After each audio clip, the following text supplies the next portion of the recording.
And we're live. And we are live. And welcome everyone. This is Spoken Openness, episode 30. Episode 30. 30. So we're Nice. opening up with a Buckminster Fuller quote. And here it goes. We'll just dive deep, I'm ready. get into it. We are powerfully imprisoned by the terms in which we have been conducted to think. End quote. So here it goes again. We are powerfully imprisoned by the terms in which we have been conducted to think.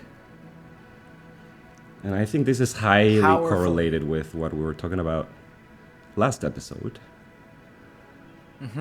Yeah, I think Right? we were talking about a lot.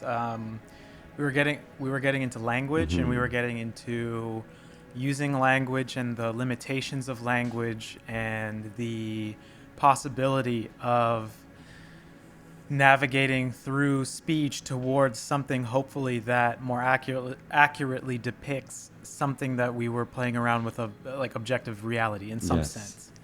And then you could think about the idea that the collection of ideas in your head made out of language will develop a framework for the world. And in reference to this quote, it's saying that that reference and that framework and that collection of ideas built from language is a framework, and obviously infinitely helpful for you to navigate within human society and civilization, and to get through being a human Yeah, being. get through life. It is helpful. But at this yes, but at the same time, it's a prison in some sense. And I guess this quote is saying that it's a powerful prison, and yeah, and I mean it is It is. in some sense. In what sense? Um, That's the question. I'm going to put you on the spot right now. Not even 3 minutes in. sure. Let's go over it. So, So yeah, in what sense? before we jump into Okay. this, I just want to say last episode we brought up a quote, and then we just ended up talking about the quote for the entire session. So without needing to expand upon this to the degree that we get lost in our own kind of web of concepts surrounding the quote, let me try to clarify using the approach that I feel is most adequate, and see how I can do this succinctly. The most adequate approach. I like that. I'm very Most curious. adequate. Yeah, as opposed to a subpar Yeah. approach. So the terms in which we think, the terms which I consider the terms to basically, I'm conflating them incorrectly, but I consider terms to be like concepts, like your definitions are like the terms that you've decided to use within the frameworks and within the within the framework of reality that you've built using language, or mostly language and understanding in your mind. And so the terms, they're both helpful, like we said before, but they are limited in the sense that they are one thing. They're not one thing. They're not infinitely detailed. And without being infinitely detailed, they've limited you towards a large, they're discriminatory. They say this is the thing you should think about regarding this, and then every other variable about that thing is ignored because it's considered to not be useful. And that's so helpful for the way that we can generate concepts and ideas and move forward towards things that we want, hopefully. But it is a limited construction, and I think we would argue is built out of ideas that emerged in an attempt to understand something like objective reality, but can never fully match that objective reality. We can attempt it, but it will always be limited, and that is in some sense a prison, because you can't think all the things all the time. Yeah. Absolutely. So that makes me think about I danced around it. Yeah. I Yeah. think that pretty much is covering the, I don't know. So maybe what I understand Yes. from all of this talk is that basically your concepts are limited, your definitions are not 100% accurate. Even if they are accurate, there's always room Mm-hmm. of something you don't know, room for something you don't know. So it's like if you, I don't know, a good metaphor I'm thinking is if you have a hammer and you try hitting everything with a hammer. Uh, Mm-hmm. if you're only dealing with nails, you might having an effective experience, but sooner or later you're gonna encounter, you're gonna need a screw, and Mm-hmm. so now what do, right? Mm-hmm. That's I think what he's saying is never stop learning in a way. That's I think that Mm. the hidden gem inside the quote is like never stop learning because your limited knowledge of the world is also your biggest flaw. Yes, and I think we're also correlate. We're trying to relate this quote specifically to what we were talking about last week. Yeah, am I So trying too hard to we're relate it to definitely we're that? definitely Yeah, biased. for sure. No, I don't think so. I totally agree with that. With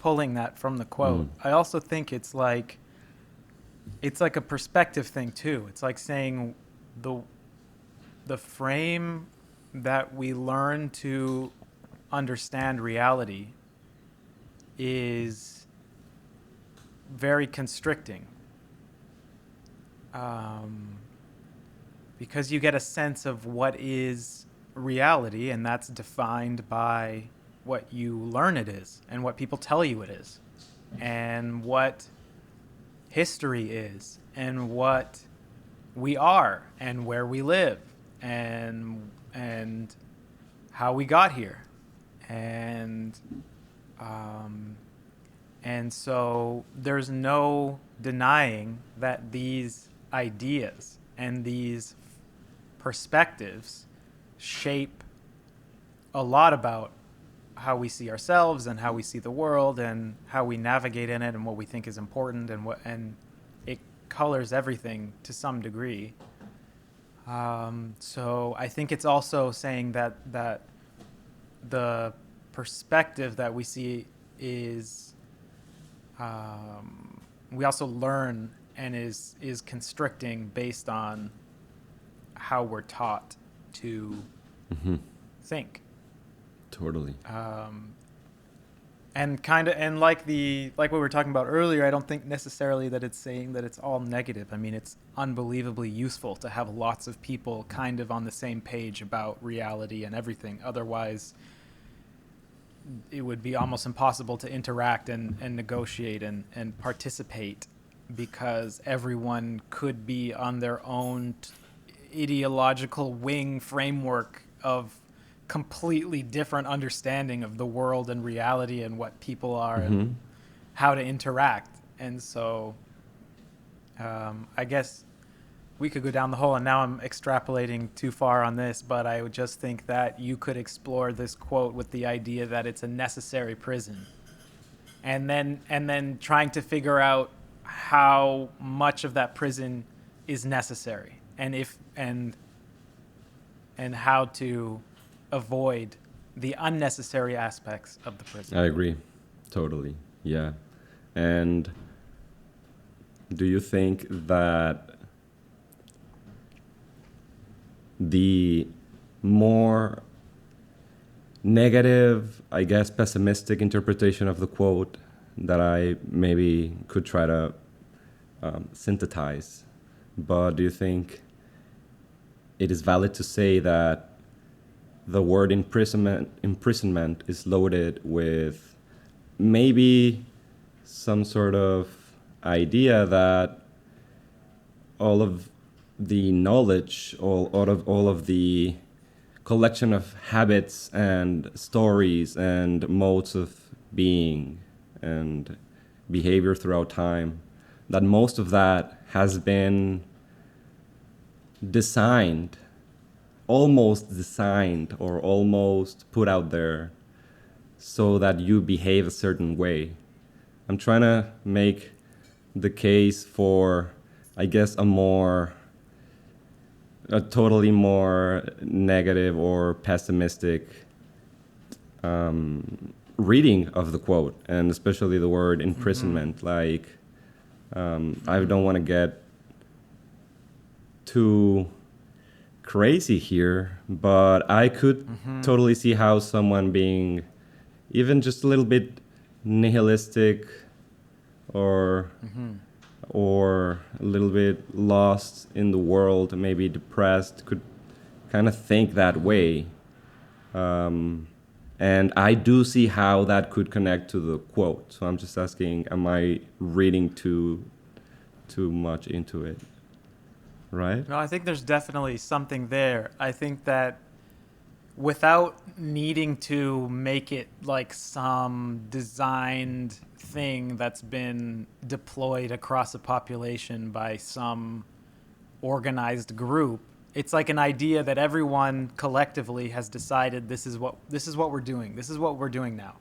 We are a society that's hyper productive. We are a society that focuses on material things. We are a society that values economic growth, infinite economic growth, whatever that means, and so in order to maximize our ability to do something like that, we need you to be schooled in a certain way. We need you to understand time in a certain way. We need people to have a concept of productivity and purpose, of like your purpose is to work hard as you can, be super productive, generate as much as you can in 8 hours a day, 5 days a week, as much as you can, and Yeah. that is like morally good in some sense for you as a human being to do that. And so I think it's like, I think you could see it as the terms in the quote is like the terms that we've learned and thought of. I see it as like a collective, somewhat of a collective goal oriented necessity. You know, it's like whether or not everybody at all times voluntarily agrees upon that collective direction, I think is another question. But I think it's almost like, hey, this is the game we're playing as this civilization right now. And so it seems to be doing pretty well for a lot of people in terms of starvation and in terms of base necessities and having access to heat, electricity. The problems of obesity are rampant, but that's better, I would argue, than problems of starvation. And so in general, it's like, this is the game we're playing right now. So you need to think about X, Y, and Z. I think, like I mentioned, without rehashing, like time, productivity, what's valued, materialism, and that's what we're going to play. And so you have to learn a set number of ideas and terms in order to be someone participating in that ecosystem. Yeah. So that's some thoughts on that. But Totally. I think, Yeah. I'm yeah. I'm with you there for sure. I do think that if we tend to stick with ideology as a lens from which we understand the world, we're gonna we're probably gonna miss certain aspects of reality that you're better off being aware of, I guess. So if you're always in the look for what it is that you don't know, that's a very practical way to engage with truth, because you don't know the truth, but you can try and look for it. You can look for coherence. You can look for empirical evidence. You can look for things that make sense, common sense, which some people argue is not so common anymore. But that's just a play of words, basically. I mean, common sense could also be something like the inherent value for truth, or for something similar to truth, or yeah, I don't know. Before we go further, I would like to break down what kind of maybe definitions are our own ideas of what common sense is. But you made a claim there, and so I think we need to investigate the claim. Whenever a claim is made, I think we need to explore The cliche quote I you said. made No, not the cliche quote. You made a claim that was, it's very practical, or that it's best to constantly be looking for information outside of your ideological lens in some sense. And that's, I mean, that's a claim. I think to balance that, I would say maybe yes, and we've discussed the concept of, at the very least, exploring something that contradicts your belief or seems stupid, or I don't know, is just an alternative way of thinking or something like that. At the very least, you end up, if there was no value in there, there's still a value in doing that, because you'll end up understanding your current position more in a more detailed way, or you can feel stronger about your association with that idea as a part of your framework of reality. Yeah. That being said, I mean, there must be a both and situation here, where if you're just constantly looking and searching for new and alternative and outside your framework of thought, you're going to become confused in a massive wash of options, and it may become hard to use it as a tool for let me investigate something, come to some sort of understanding about how it affects my current position, then integrate it into how does that relate to my current understanding of everything, strengthen that, have that understanding, and then when you feel more ready, then extend yourself in towards the dark forest or the deep ocean, or to look for something that is more in the chaos, especially through, I mean, if we're talking about seeking out information, the internet is totally chaotic. You got to be ready to navigate those waters with all kinds of tools, and it's easy. You got to have lost, standards. You can't believe everything you see. So, is that not the point? What do you think about that?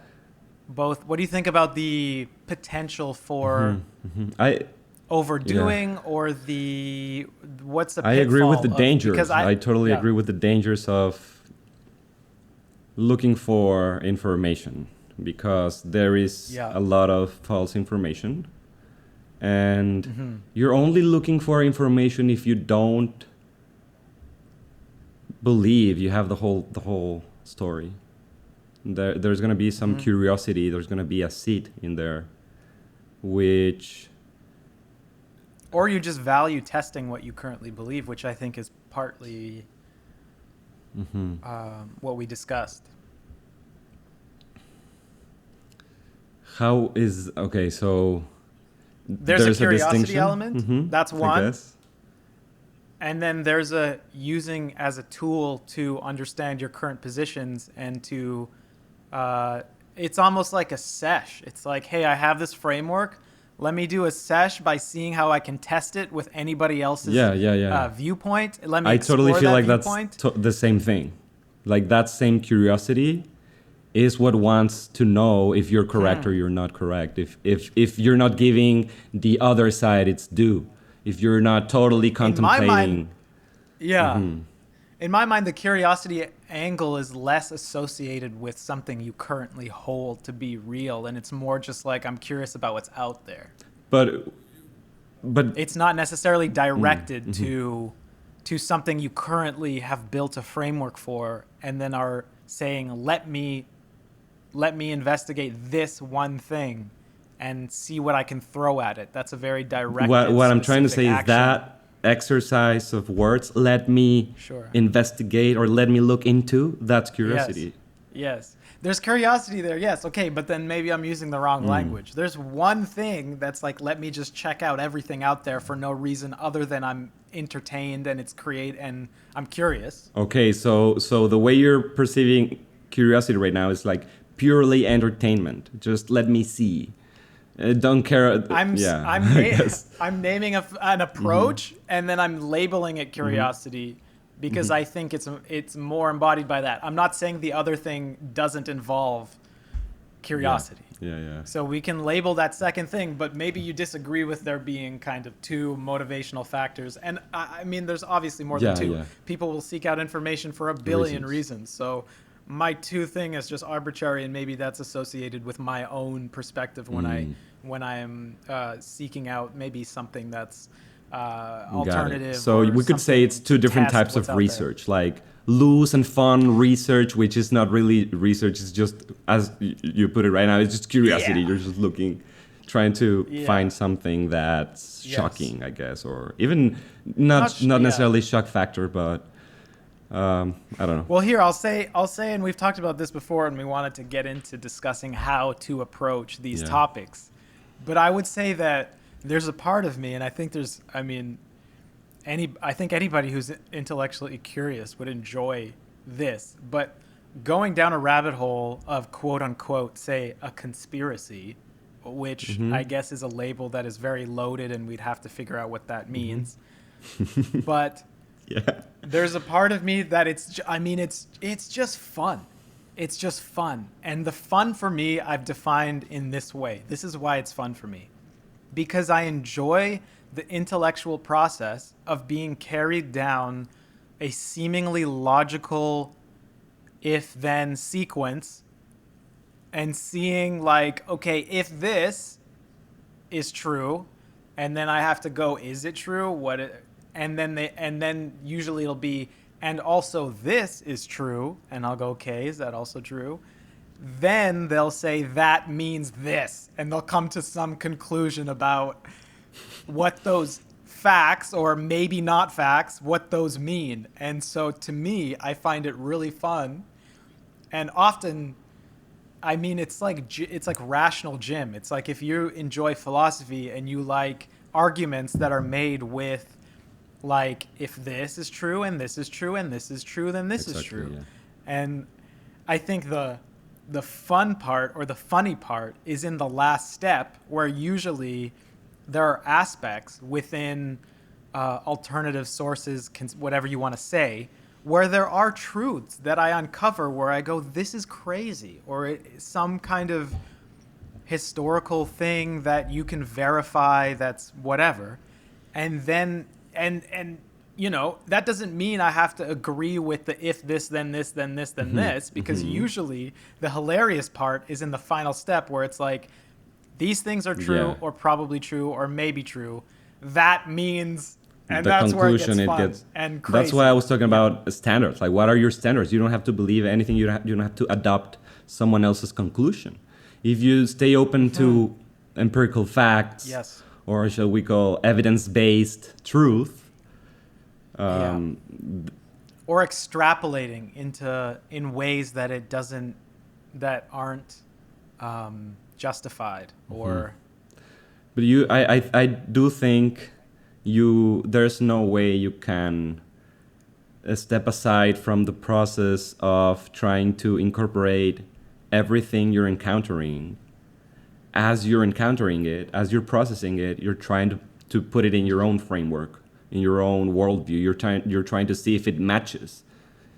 Does it match? Does it match? Does this match? Does this match? And then you discard, you incorporate. But sometimes you encounter stuff that it's like a paradigm shift, or I don't know, ontological. What is it, like a ontological transformation or something like that? Like your whole worldview gets put yes. in question, basically. by the thing you're Mm-hmm. encountering. Mm-hmm. That Yeah, and I think that's the danger, but also like the yes, thing that could potentially yes, transform your perspective about truth or reality in a positive way. yeah. I mean, the the hard part is most like alternative, the majority of, I would say, and if we're just talking purely about like conspiracy, I would say let's try to define the categories within alternative I think thinking we're safe or if we just talk ideas. about hypotheses or theories, right? I mean, Totally. there's and it could I guess yeah, I don't know. I would say that it's, if there's some sort of grand conclusion or grand or hard to integrate facts, the majority of, say, within, let's say within alternative thinking, let's say one of the categories, how many times did I say let's say, if conspiracy theories is one of the categories in there, Yeah. the conclusions are never positive. What do you mean by that?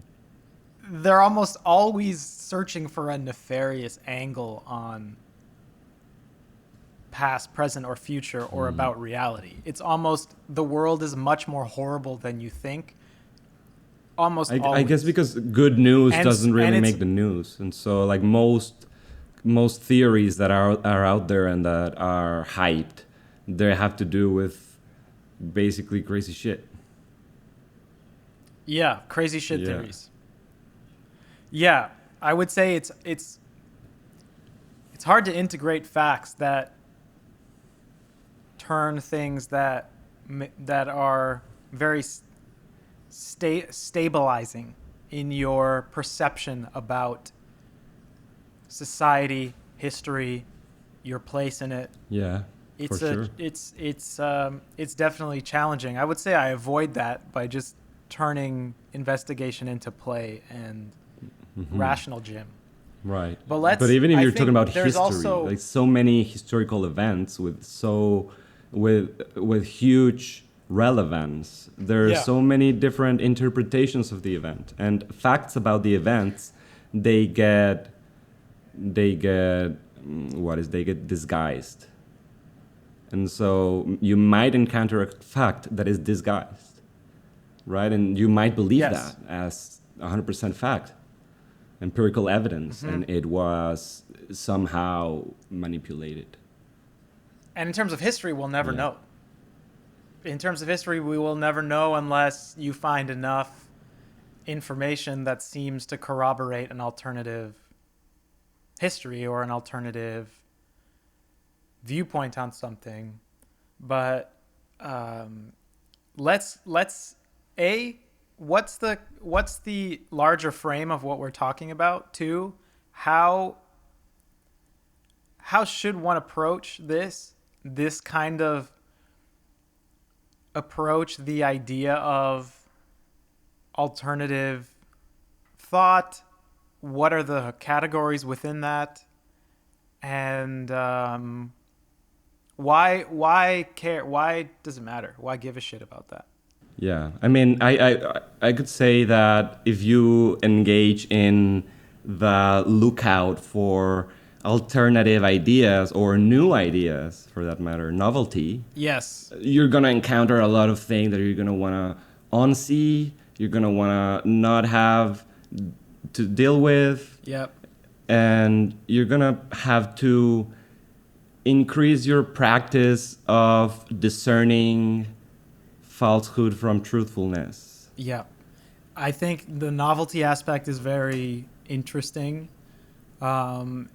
because I think, I don't know if we got it on pre-cut or post-cut, but I think you were discussing that there is a very human impulse when someone says, "Hey, I've got some info that nobody is telling you, and you're gonna want to know this stuff right here." And then Yeah, you're hooked for life. there's a very human thing that's like, no, I want to know, what is it. It's the same thing of like, if you tell someone, don't go into that cupboard, or don't go into this room, or don't, Yeah. you're like, why, what's Why? Exactly. How come? You know? Even if someone says, "Hey, can I tell you something?" Yeah. And you're like, or maybe you're not doing anything, and then you were like, "Hey, what was that you wanted to say?" Oh, nothing. Then you're hooked. You want to Yeah. know? Please tell me. I'm sorry, I wasn't. Or I don't know. Yeah. So a pitfall, if we're discussing pros like pitfalls or benefits or whatever, a pitfall could be falling into almost like an addiction for novelty of the dopamine Yeah. reward system of like I get rewarded when I hunt down something new, information, whatever, and then getting that human biochemical response and then being like, okay, now I gotta hunt down some other truth. I'm truth hunting, or and then yeah, something like that. Right. You can become also chemically addicted to all the things that are going on inside your body. Yeah. You know, the dopamine release when you Yeah. encounter a piece of information that was missing, the piece of the puzzle that you've been looking for. Yeah. And So- so yeah, I mean, that's, I think, a big part of news nowadays. Like, Yeah. just looking for another thing to show you. Yeah. So, And I think it's yeah, I mean we could talk about news. We should talk about what's I think we were trying to figure out what the terminology is most accurate to use in this case, but like mainstream or whatever Yeah. collection is not alternative. Like you'd say the news media. I don't know if you would like to adopt the term, but I know there's that Michael Malice uses the term corporate media. I've heard corporate media. He also That's no, yeah. sorry. Great. It's great to bring up somebody and then misquote them or say it wrong. I think the I can't remember. Oh man, it's okay.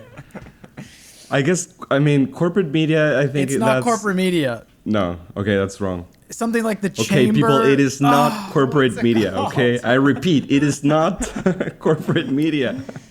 Oh, it's gonna kill me. It's the cathedral. There we go. Oh, I apologize. The cathedral, nice. The cathedral. And it's this idea. Okay, let's break this down. So there's this Yeah, idea. I like this idea. There's this idea out there, and I have to put it as there's this idea out there because I don't want to say that I adopt it, even though I think there's a lot of truth in it. And this is maybe one of the things that we're considering of looking for parts of truths within it and so on and so forth. But the idea of the cathedral, I think, is a collection of people, a collection of organizations. So there's like news, there's university, there's education, there is I forget what other elements are listed, but basically like the institutions that are distributing information to everybody on a regular basis. Like that's their job, and they are so you could say there's a corporate element to that as well. There's lots of advertising, there's funding from corporate interest and government interest and so on and so forth. And there's an idea, and this is hard to argue with, that the messages you are seeing are influenced by the funding and the interest groups of those that keep those institutions running. And I think that one common connection is the military-industrial complex and news and war correspondence. That's a very big, and you don't really have to get, if I can bring it down from a totally fringe, I mean, you can look at manufacturing consent, the Noam Chomsky book. Noam Chomsky seems to be someone you can talk about without people getting too nervous or scared about the idea. But manufacturing consent, manufacturing consent is like a book that basically says that the news is generating content to get the approval of the citizens to a point that they'll accept foreign policy that will benefit large industry and weapons manufacturers and so on and so forth. That's what that book is. And that's, you know, it's hard to, I mean, yeah, I mean, I think there's a massive amount of truth in that. So to go back, I guess we're trying to distinguish, and we don't need to go down this specific thing. I just brought that up because I can mention that as an example, and it's almost like an idea and concept that's accepted within academia and is like I agree. It's a very safe example. It's a safe You're example. You're not gonna get a lot of bumps thrown your way. Yeah, people aren't gonna start yelling at you right away. Exactly. It's an acceptable. Which I think was your point about Noam Chomsky, right? I mean, it's safe to. It's a safe one. Generally, in the it's mainstream culture, it's a safe quote. Yeah, you can drop Noam Chomsky and people are like, okay, that's almost intellectual. You could You've read him, yeah. You could write a paper about his ideas at university in the humanities or in different, and you wouldn't be like, oh, what's your? He's not a radical, right? But that idea is pretty radical, and it's massively. I mean, that's a big paradigm shift. If you accept that and you actually think about everything that you're seeing. Yeah. So the idea.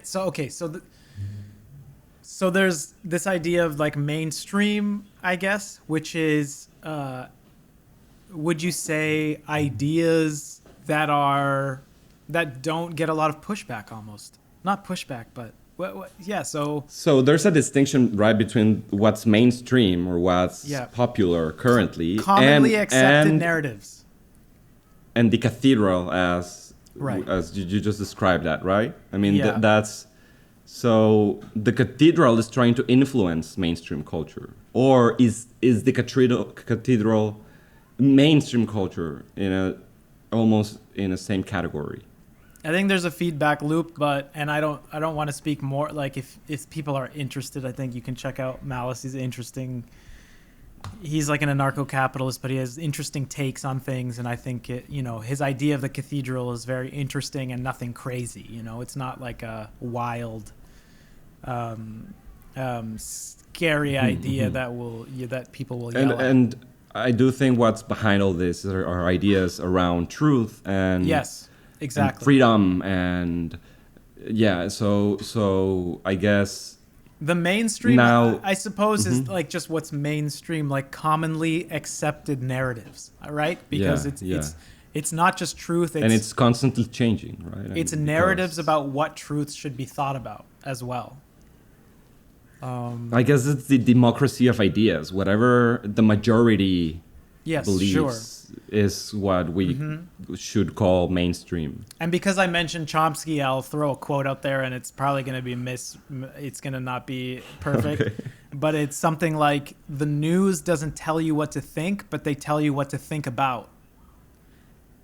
And so they propose this is the thing you should be thinking about, and here's the main narrative with a lot more info on this side, and then there's another way that maybe there's a debate or there's another side, but the news will just say here's what you should be thinking about, and thinking is a binary debate, and you can be on one side or the other side, but in general you should be thinking about this and not XYZ.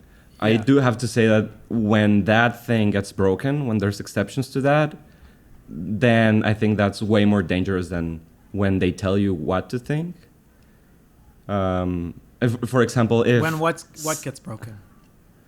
When instead of telling you, hey, look at this, they tell you, don't look at that. If you look at that, you are wrong, or you label X or label Y. Right. So, for example, I don't want to get into details, but I'm thinking of a specific recent event in, let's say, American history, where a leak happened. Let's say a leak happened. Yes. A series of leaks, actually, and as a very big. Or many big cathedral, and the leak was associated with Wiki, I believe. something around wiki. I really don't know, but Sure. but they basically said, hey, if you look into that, if you go read that, you are equal to criminal. You are I equal remember that, to yeah. you might be put in jail. I remember, Basically. yeah, So there's that clip from the news where it's like, remember, reading this is illegal. Everything you get about this is coming from from us. us, yes, and that's when you know Yeah, I something mean, is happening, right? that's wild. Yep. Okay, so there's this idea of acceptable ideas or ideas that are promoted, and then there's an idea that there are thoughts and there's areas of thinking that are not just avoided but are um, labeled and are not punished. I don't want to say punished, but are heavily dissuaded. People are heavily dissuaded from being someone who would go there or being someone who would, consider something. Yeah. Um, If something gets presented from a very radical point of view, yeah. then that radicalness about that thing will impregnate into the receiver, Yeah. right? If the practice of discerning falsehood Yes. from truthfulness is not, I Yeah. don't know how to say, like if it's not developed enough, you will read into that, or you will, what is it, what you will absorb conclusions without realizing you're absorbing a conclusion, which Yeah. is dangerous. Yes. I think there's, the consolidation of sources, number of sources in, I guess what you could say, mainstream news is is a big is not a big shift, but I guess it's heading towards a direction of other than the internet, which is a whole thing to go into, but there's been a narrowing of organizations that control the dissemination of information through historic, like traditional outlets, radio, TV, news, so on and so forth. And that would be, I guess, quote unquote, the mainstream. We could say mainstream. But if the only if then thing that has to happen in order to believe that there are truths out there to be investigated is just, it's a one step. It's just it's the Noam Chomsky idea of just saying, okay, we know that some messages are carefully crafted because they were influenced by funding groups or large industry or so on and so forth. That's the only thing you need to accept to then say, okay, well, there must be people, or maybe this isn't the conclusion, but the conclusion there is inescapable, which is, okay, I'm not getting the whole picture at the very least for a certain number of things through the mainstream. That has to be accepted. There's certain messaging, and there are certain topics, and there is a certain framing of things that is given through these traditional outlets that has to not be the whole picture. There has to be more than this picture. And that's the only thing that you need to do in order to say, okay, well, let me see if I can find what those things are that are either avoided or not discussed, or I don't know. Maybe you can think of, maybe there's something wrong there, but I feel like that's only one thing you need to accept, which is, I feel like, very hard to dispute, which is just that you don't always get the whole picture from people who are influenced by groups that would not want you to know the whole picture about war in the Noam Chomsky case. Exactly.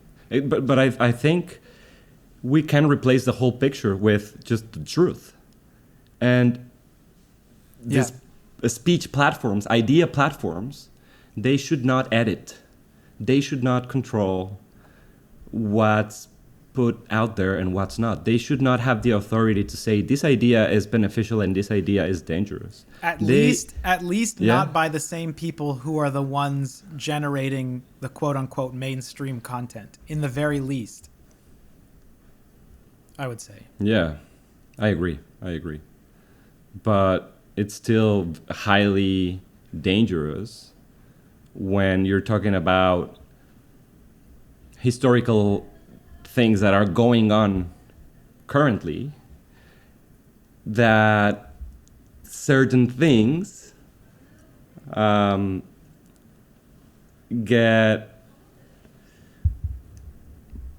get labeled as dangerous. I mean, if we agree that truth is out there and truth is a process of discovery, I would then say we truth could be out there.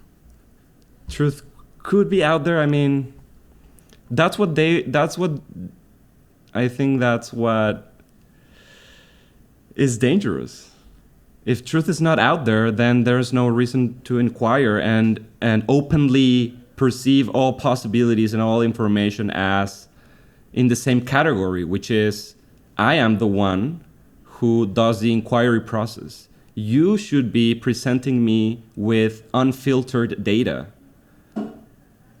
And I should be drawing conclusions. But now it seems like all I hear is opinion. All I hear is conclusion. Sure. I don't take the position where I expect from, say, news outlets to give me unfiltered info, because I accept them as a business that are making money through advertising, and that advertising influence and funding. Also, I agree theories are important, and drawing conclusion is important too, so that we can connect dots. I'm not saying but it should be done on all parts, basically. I mean, and I think this is a new wave as well, but this is the thing that I would like to explore in the most Steelman way as possible, which is the attempt to figure out what are the limits of allowing anything everywhere, and what is the anything? What should be the agreed upon limits to thoughts, ideas, quote unquote information? So what I'm hearing is an exploration on the limits of free speech. Sure. Yep. With that's interesting. I mean, yeah. yeah. I mean, my inclination is that's crazy, but Sure. that makes it way more interesting. I would say nothing is crazy if I can follow the logic of some of the like, my attempt is to Steelman. I don't want to start with a position. I would like to understand exactly what the motivation and the reasoning is behind certain things, but this is a different wave. I would say we can investigate another time. I'm down. For sure. Yeah, I think we started to navigate waters that are difficult on this topic.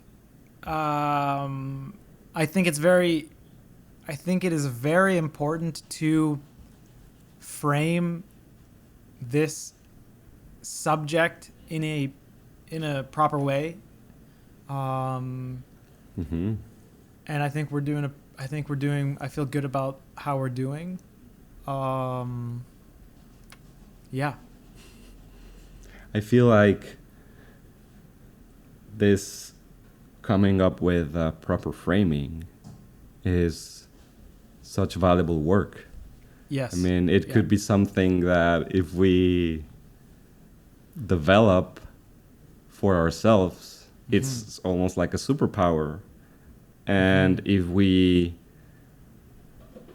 somehow can figure out a way to make it contagious, then that's I don't know, I like that. Yeah, I mean, I think that step of just saying, okay, I know that things are crafted with a specific purpose, and there are narratives that have heavy influence in the mainstream that you are getting that are heavily influenced by corporate interest and whatever, that it's not like you're going to find a sea of uninfluenced, unbiased truth just out there. But my conception of this is that, okay, so I grant the idea that I'm not getting the whole picture on anything, or I'm not getting information about things that I would consider to be important for various reasons. So then I at least think it's valuable in spending time to see if you can find something that you think is, hey, why aren't people talking about this, or this war going on, or this situation over here, or like, and to seek that out, because all you have to do is acknowledge that you're not getting the whole picture, and that's the only thing you need to accept in order to know that there is valuable other parts of the picture, or you would say truths that you could look for. If you look for truth, then you have to somehow believe, and I think this is, I guess, to sum up what I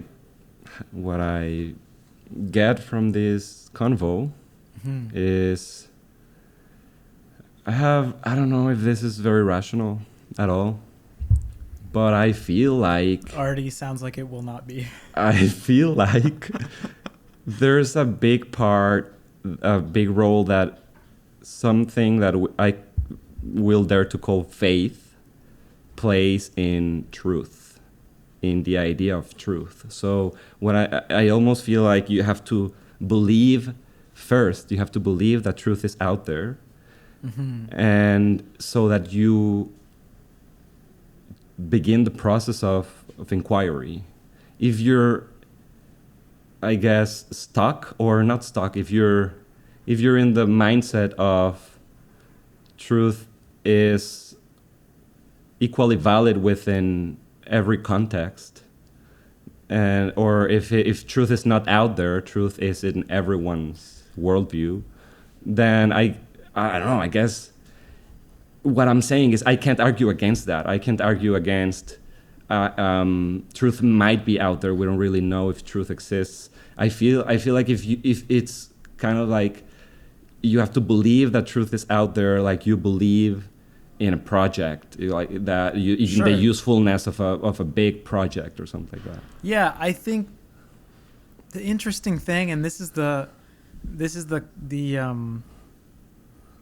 kind of the chaos or the conflicting part of this in lots of people, or I'm not sure, but I think people still have the idea that yes, the truth is out there, but the institutions that best organize, research, distill, and present that truth are the news organizations and are the things that they are consuming. So I don't think it's that people are denying that the truth is out there. I think people are in a framework of belief, like you said, they have faith that these institutions are the ones that are presenting that truth to them.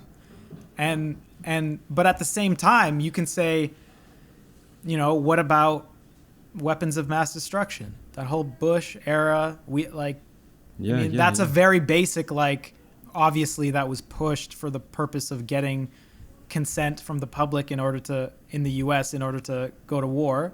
And anyone would almost say I kind of, that's pretty much true.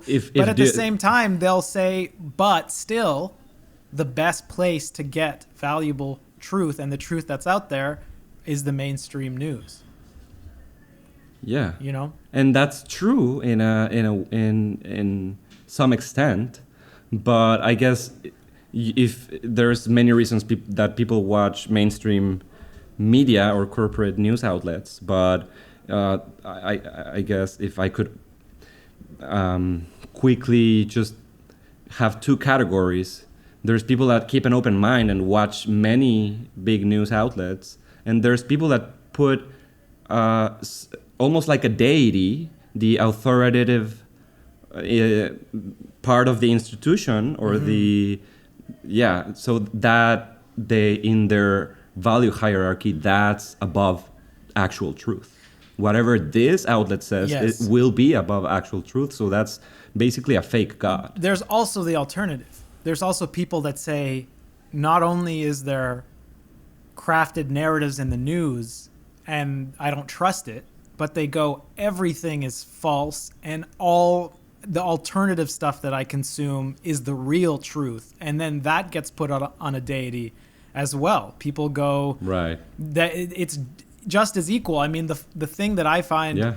the most interesting, say on people who are very obsessed about alternative viewpoints, is they think that everything is incorrect coming from the mainstream media and nothing is to be trusted, and that anybody who counters it is automatically true, or like, you know, just by countering something with a theory doesn't mean you're more accurate than, you know, like, so I think it's both. Like, there's people who deify the sources and demonize the sources to an equal degree, I would say. Yeah, so both extremes are equal to idolizing a golden cow. Yeah. Only the middle ground of always, I don't know, I feel like that's when being a little bit of a skeptic or mostly a skeptic is very healthy, because you're always trying to stay 1 foot in, 1 foot out. Let me be the judge of that. So Yeah, and I mean, another part of this conversation, which I have talked about, I think, before in a previous episode, and I'll try to wrap this up, but I am coming from a position where I don't know if it's possible to get enough information on a topic from enough places to come to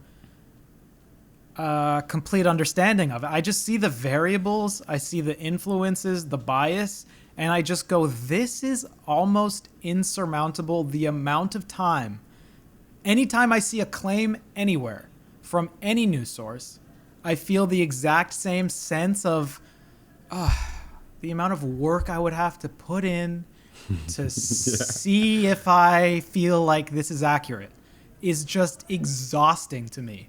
And that inspires me to kind of check out a lot, because I understand that everything it takes so much work, and the amount, the rapid nature of the news cycle and of information is like, if you just go, how many claims are being made at all times? It's all about balance. You can't become a full-time journalist overnight just because you're hooked with some rabbit hole, basically. And then my mind goes, all right, if we want to figure it out, then we need Neuralink. We need machine mind so that we can like try to download everything and work it out, so that we like, okay, well, I got maximum variables, and now obviously I don't feel that way. But I'm like, the amount of variables almost needs a robot or artificial intelligence to like help you out.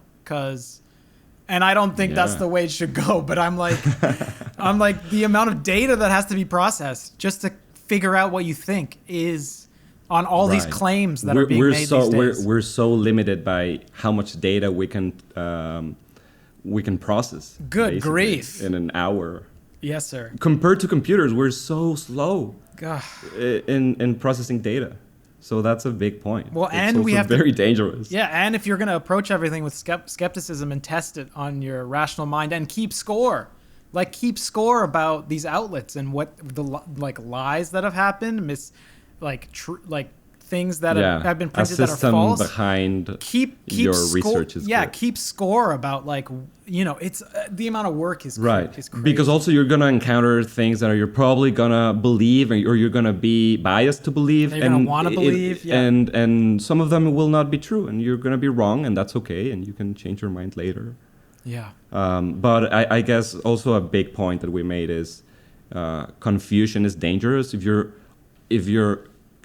If this inquiry process is promoting stress and neuroticism and paranoia, things like this, and it's basically you're encountering facts that are making you confused, Yeah. and your psyche is not ordered anymore. And so I think that's very, very dangerous, especially for young people. Yes, and I think but that that's where we can maybe Yes. start the next wave, right? Sure. Yeah, and I think Which is dangerous. We touched on this, is like, what's the limit?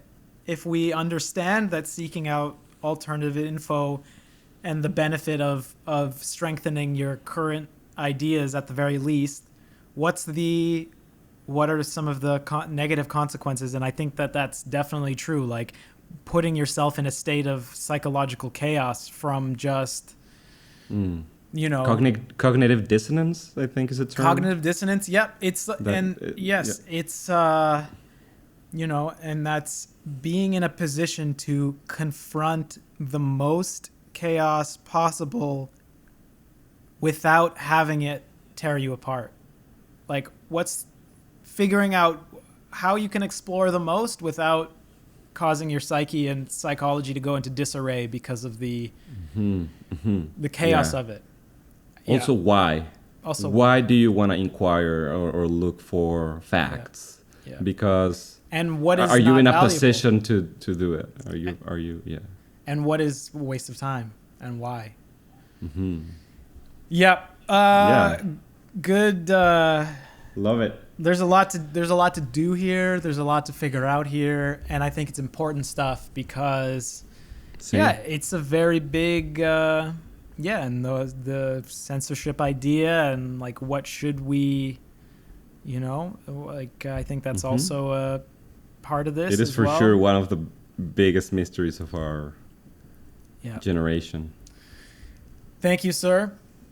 Thank you. And we'll hopefully it doesn't get weird and we cut this together. Hopefully it flowed okay, and Hopefully we figure out a way to match both sessions. Yeah. I feel like there were two different sessions. Kind of, yeah. And congrats on the 30. Nice.